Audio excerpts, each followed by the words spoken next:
இப்பொழுது பனையூரில் அங்கு தாவேகாவின் தொண்டர்கள் நிர்வாகிகள் அங்கு கொண்டாட்டத்தில் ஈடுபட்டிருக்கக்கூடிய அந்த காட்சிகளை இப்போது பார்த்துக் கொண்டிருக்கிறோம்.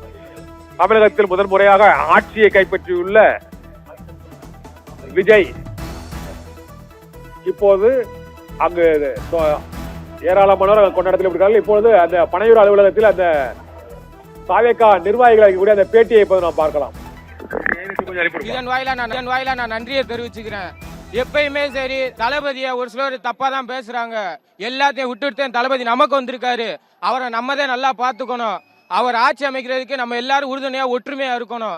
எந்த பாகுபாடு இல்லாம ஒற்றுமையா இருந்து இதை சிறப்பா முடிச்சு கொடுக்கறது தளபதியோட அண்ணன் தம்பிய நம்மளோட வேலை. இதை நம்ம எவ்வளவுக்கு எவ்வளவு நல்லா பண்றோமோ அவ்வளவுக்கு அவ்வளவு நல்லது. ஏன்னா இப்போ எலெக்ஷன் ஆரம்பிச்சு ரொம்ப நாள் ஆகி இப்போ ரிசல்ட் வரக்கு நம்ம எல்லாரும் வெயிட் பண்ணிக்கிருக்கோம். ஒவ்வொரு ரிசல்ட் நம்ம ஏமாற்றம் அடைஞ்சுக்கிருக்கோம். ஆனா இன்றைய நாள் நமக்கு மிக முக்கியமான நாள். எந்த ஒரு பிரச்சனையும் இல்லாம ஒற்றுமையா போய் ஒற்றுமையா வரணும்.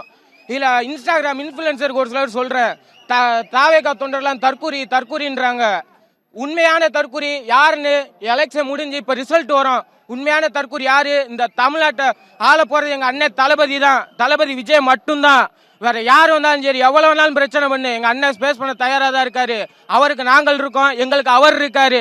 அதனால எதுவும் எந்த ஒரு பிரச்சனையும் சரி நாங்க இருக்கிறோம், எங்க அண்ணனை விட்டு கொடுக்க மாட்டோம். என்ன வேணாலும் சொல்லுங்க, என்ன வேணாலும் அறிவுரை பரப்புங்க, என்ன வேணாலும் செய்யுங்க, எந்த ஒரு பிரச்சனை எங்களுக்கு கிடையாது. உங்களால என்ன பண்ண முடியுமோ பண்ணுங்க.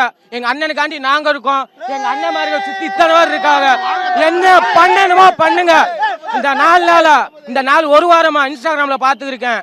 தளபதிக்கு ஒவ்வொரு போய் கெஞ்சிறாரு, வைக்கிறாருன்ற. ஆனா ஒவ்வொருவரும் எங்க அண்ணன் முகத்துக்காண்டி வந்திருக்காங்க. எங்களுக்காண்டி இப்போ வரைக்கும் நல்லா எங்களை சப்போர்ட் பண்ணி பேசின அனைத்து கட்சிகளுக்கு இதன் மேல நன்றியை தெரிவிச்சுக்கிறேன். இல்ல யாரையும் நான் குறைச்சும் பேசல, ஏத்தியும் பேசல. எல்லாரும் சமம். எங்க அண்ணன் சொன்ன மாதிரி பிறப்பாலும் சரி செத்தாலும் சரி எல்லாருமே சமம் தான். ஜாதி மதம் இன வேறுபாடு எதுவுமே கிடையாதுங்க. எல்லாரும் ஒண்ணு. இதை நம்ம இங்க தமிழ்நாட்டில் இனிமே புகுத்தணும். நம்ம அண்ணன் எப்படி ஆட்சி செய்ய போற நம்ம பார்க்கணும். இதுல ஒரு சில தற்கொலைகளுக்கு இதுதான் பெரிய பாடமா இருக்கணும். இதுதான் நான் சொல்லணும்னு வந்தேன். சொன்னதுக்கு நன்றி. நிறைய விஷயங்கள் மாறும்.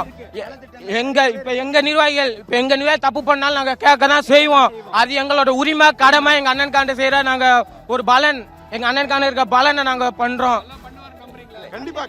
ஏன்னா இப்ப எனக்கு வயசு 24.